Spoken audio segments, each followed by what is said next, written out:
আসসালামু আলাইকুম। আশা করি তোমরা সবাই অনেক ভালো আছো। আমাদের এসএসসি লাইফে একটা খুব ভালো সমস্যা ক্রিয়েট করে এরকমভাবে যে যারা আমরা সায়েন্স ব্যাকগ্রাউন্ডের আছি তারা সায়েন্সের সাবজেক্টগুলো ছাড়াও অন্যান্য যে সাবজেক্টগুলো আছে যেগুলোও কিন্তু আমাদের সমান সংখ্যক মার্ক বহন করে এসএসসি পরীক্ষাতে। হ্যাঁ, সমান সংখ্যক গুরুত্ব বহন করে আমাদের গোল্ডেন এ প্লাস বলো বা একটা ভালো বোর্ড রেজাল্ট করাতে। সেই সাবজেক্টগুলোকে এই সায়েন্সের সাথে মেনটেন করে আসলে কিভাবে পড়বো, কি করব আসলে সেই সাবজেক্টগুলোতে, কারণ সায়েন্সের দিকে মানে এত পড়াটার পরিমাণটা বেশি থাকে বা এখানে এত বেশি টাইম এবং ইফোর্ট দিতে হয়, ওই সাবজেক্টগুলো অনেকটা অবহেলিত হওয়া শুরু হয়। বিশেষ করে আমাদের ধর্ম, তারপরে হচ্ছে যেটা আমাদের বাংলাদেশ ও বিশ্ব পরিচয়, তারপরে Bangla second paper, first paper, ইংরেজি ফার্স্ট ইংরেজি সেকেন্ড অনেকেই মানুষজন মোটামুটিভাবে তাও কোপ আপ করে ফেলতে পারে। বাট এই যে সাবজেক্টগুলোর কথা বললাম এগুলোতে দেখা যায় যে কিছুটা হলেও মানে একটা ইমব্যালেন্স চলে আসে। সো ওই ইমব্যালেন্সটা আমরা কাটাবো কীভাবে, আমরা সেটা নিয়ে আলোচনা করবো আজকে। ওকে, সো প্রথম আমাদেরকে যে কাজটা করতে হবে সেটা হচ্ছে, সাপোজ আমরা বিডিজিএস নিয়ে কথা বলতেছি বা আমাদের ধর্ম বই নিয়ে কথা বলতেছি, ধর্ম বই না বিডিজিএস নিয়ে কথা বলতেছি। বিডিজিএস বলতে বাংলাদেশ ও বিশ্ব পরিচয় নিয়ে কথা বলছি। বাংলাদেশ ও বিশ্ব পরিচয় অধ্যায়ের ভিতরে বিশেষ করে আমার সব থেকে বেশি ঝামেলা হইতো এই সাবজেক্টের ভিতরে ভাই, এসএসসি লাইফে। সো সেটার থেকেই আমি আমার অভিজ্ঞতার আলোকে বলতেছি। বাংলাদেশ ও বিশ্ব পরিচয় সব এর ভিতরে আগেকার সময়ে তো আমাদের মুক্তিযুদ্ধ রিলেটেড প্রথমে দুইটা চ্যাপ্টার ছিল, তারপরে লোকশিল্প রিলেটেড ছিল, পরে আমাদের দেশের উন্নয়ন, জিডিপি, হ্যানত্যান এগুলো নিয়ে টোটাল চ্যাপ্টারটা, তারপরে বৈশ্বিক বিশ্ব নিয়ে একটা কিছু চ্যাপ্টার ছিল, এমন দ্রাঘিমাংশ হ্যানত্যান এগুলো নিয়ে অনেক বেশি কিছু জিনিসপত্র ছিল। সো প্রত্যেকটা চ্যাপ্টার আসলে গুরুত্বপূর্ণ না, প্রথমত কথা হচ্ছে এটা, কারণ চ্যাপ্টার যেটা আছে সিকিউ কোয়েশ্চেনগুলো ততগুলো না, তার থেকে কম আসবে। তাই গুরুত্বপূর্ণ অধ্যায় প্রথমে সিলেক্ট করতে হবে, ওই গুরুত্বপূর্ণ অধ্যায়ের উপর থেকে গুরুত্বপূর্ণ অংশ। এখন এটা আমার তোমার জন্য সিলেক্ট করা অবভিয়াসলি কঠিন, কঠিন না? অবশ্যই কঠিন। তো এটার জন্য তুমি যে কাজটা করতে পারো সেটা হচ্ছে তুমি মানে মেড ইজি বলো, হ্যাঁ, বা আমাদের যে কিউএনএ সাজেশন আছে সেই সাজেশন বলো, এই সাজেশনটাকে নিয়ে এটাকে অ্যানালাইসিস করতে পারো। এই সাজেশনটা অ্যানালাইসিস করলে এটা যদি নিজে করো ভাইয়া খুব বেশি ভালো হবে। আমি আবারও বলতেছি, নিজে করলে খুব বেশি ভালো হবে। এছাড়াও কিন্তু আমাদের এই লাস্ট শর্ট ক্লাসের ভিতরে, এই যে লাস্ট শর্ট ক্লাসগুলো আছে সেটার ভিতরে আসলে এটাকে অ্যানালাইসিস করে এগুলোকে বানানো আছে যে কোন চ্যাপ্টারটা বেশি গুরুত্বপূর্ণ, ওই চ্যাপ্টারের কোন টপিকটা বেশি গুরুত্বপূর্ণ।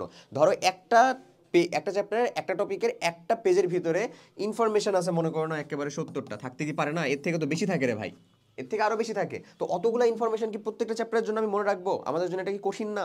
অবশ্যই অনেক বেশি কঠিন। সো আমি এই কাজটাই করতাম রীতিমতন, দিয়ে কোনোটাই হইতো না, মানে নাকানি চুবানি খাওয়ার মতন অবস্থা। সো সবশেষে যে কাজটা করছিলাম সেটা হচ্ছে এই সাজেশন বুক নিয়েছিলাম। এই সাজেশন বুক নেওয়ার পরে ওই সাজেশনের আলোকে ওখানে ধরো কোশ্চিন দেওয়া আছে, আগের বছরে কি আসছিল, তার আগের বছরে কি আসছিল, তার আগের বছরে কি আসছিল, কোন টপিকগুলো থেকে বেশি আসছিল, ওই টপিকগুলোর আন্ডারে ওই টপিকগুলোকে বেশি ভালো করে পড়লাম।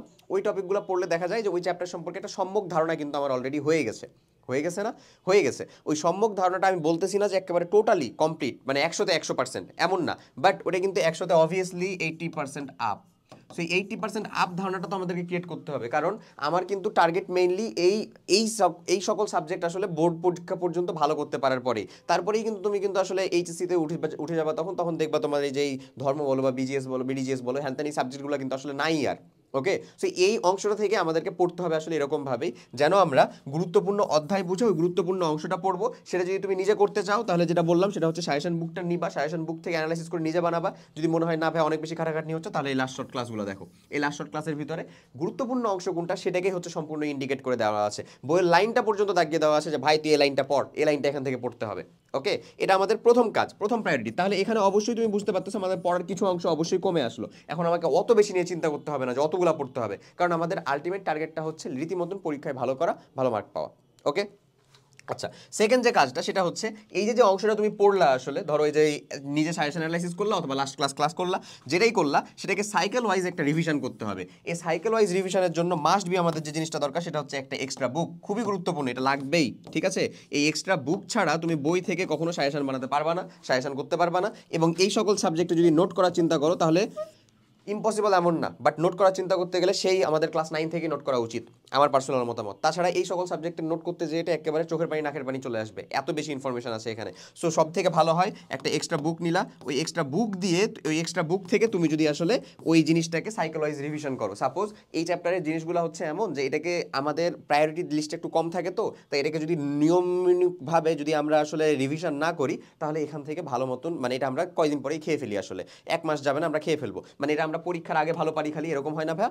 যে পরীক্ষার আগে ভাই খালি আমি যে বাংলা সেকেন্ড এমসিকিউ পারতেছি ভালো মতন, কারণ তার আগের রাতে তো পড়ছিলাম, পরে পরে দেখা গেছে যে কেমিস্ট্রি পরীক্ষা আস্তে আস্তে ভুলে গেছি বাংলা কি পড়ছিলাম, কোনটা স্বরধ্বনি কোনটা ব্যঞ্জনধ্বনি হ্যান ত্যান, এমন হয় না? সো এটার জন্য যে জিনিসটা দরকার সেটা হচ্ছে এখানে লাস্টিং করানোর জন্য এটা সাইকোলজি রিভিশন করা দরকার। মানে তুমি অন্তত তোমার মান্থলি যে পড়াশোনা আছে সে মান্থলি পড়াশোনার ভিতরে অ্যাটলিস্ট তুমি 5টা দিন মতন রাখো, যে 5টা দিনে মাস্ট বি তুমি এই সকল সাবজেক্টগুলোকে টাচ করবা 5 days। হ্যাঁ, এবং ওই টাচ করবা মানে ওই বই খুলে বসবা না ভাইয়া, ওই বই খুলে বসে টাচ করতে যাবা না, নাহলে আবার দেখবা হারাই গেছো। কি করবা, এই যে সাজেশন বানাইছিলা অথবা এই যে লাস্ট শর্ট ক্লাস, বুঝা গেছে জিনিসটা? সো আমরা এটাকে সাইকোলজি যদি রিভিশন করতে থাকি তাহলে আমাদের জন্য এখান থেকে মানে যে ইনফরমেশনগুলো আমরা পড়ছি বা যে ইনফরমেশনগুলো আমরা পাচ্ছি সেটাকে নিজের ভিতরে আরামসে গ্র্যাব করতে পারবো। ওকে, এবং ভেরি লাস্ট থিং সেটা হচ্ছে যে এক্সাম অ্যাপিয়ারিং, এটা খুবই গুরুত্বপূর্ণ, কারণ আমি জানি না আসলে যে এক্সাম আসলে কোন জিনিসটা আসতে চলেছে বা এক্সামে নর্মালি কোন জিনিসটা আসে। সো আমি যদি বারবার এক্সাম অ্যাপিয়ার করি, এক্সামের প্র্যাকটিসটা করি, তাহলে আরামসে হয়ে যাবে। যে জিনিসটাও কিন্তু তুমি এই যে এসএসসি আমাদের যেটা লাস্ট শর্ট রিভিশন প্রোগ্রাম সেটার ভিতরে তুমি আরামসে অটোমেটেড এক্সামের ভিতরে চলে যেতে পারবা। ওকে, কিউজিনেস্টের পক্ষ থেকে এখানে এক্সাম অ্যাড করা আছে, প্রত্যেকটা সাবজেক্টের প্রত্যেকটা চ্যাপ্টার ওয়াইজ তুমি এক্সাম দিতে পারবা। সো তুমি আরামসে ওই একটা চ্যাপ্টার বা ওই একটা টপিক যখন তো সেটা তোমার পড়া হলো, আইদার তুমি লাস্ট শর্ট ক্লাস করে দেখলা অথবা তুমি নিজে সাজেশন বানায় দেখলা, দুইটাই এক্সপেরিমেন্ট করে দেখতে পারো যে ভাই আমি এটা করে দেখলাম একটা এক্সাম দিয়ে কেমন হয় আমার, আবার আমি সাজেশন দিয়ে দেখলাম কোনটা আমার এক্সামটা ভালো হয়, কোনখানে ভালো হচ্ছে। বুঝা গেছে? এই সকল জিনিসের টোটাল সামেশনটাতে হতে পারে হচ্ছে তোমার এই সকল যে আমাদের সায়েন্সের বাইরের যে সাবজেক্টগুলো সেই সাবজেক্টগুলোতে একটা আলাদা এক্সেলেন্স বা একটা আলাদা ব্রিলিয়েন্স। বুঝা গেছে? সো আমরা যে কাজটা করবো সেটা হচ্ছে সায়েন্সের সাবজেক্টগুলোকে মোস্ট প্রায়োরিটি দিয়ে পড়তে হয়, ওটাকেই আমরা রাখবো ওটা প্রায়োরিটিতে, বাট আদার্স যে 3টা সাবজেক্ট আছে সেই 3টার জন্য এই 3টা রুলস ফলো করা ট্রাই করবো। এই 3টা রুলস ফলো করা ট্রাই করো। তুমি এখানে সাপোজ বিজিএস, বাংলা, বাংলা 2, ইসলাম শিক্ষা, তারপরে হচ্ছে স্পেশালি বাংলা 2, যে কোনো কিছুকে আরামসে নিজের আয়ত্তে নিয়ে আসতে পারবা। সো সবাই অনেক ভালো থাকো। আল্লাহ হাফেজ, আসসালামু আলাইকুম।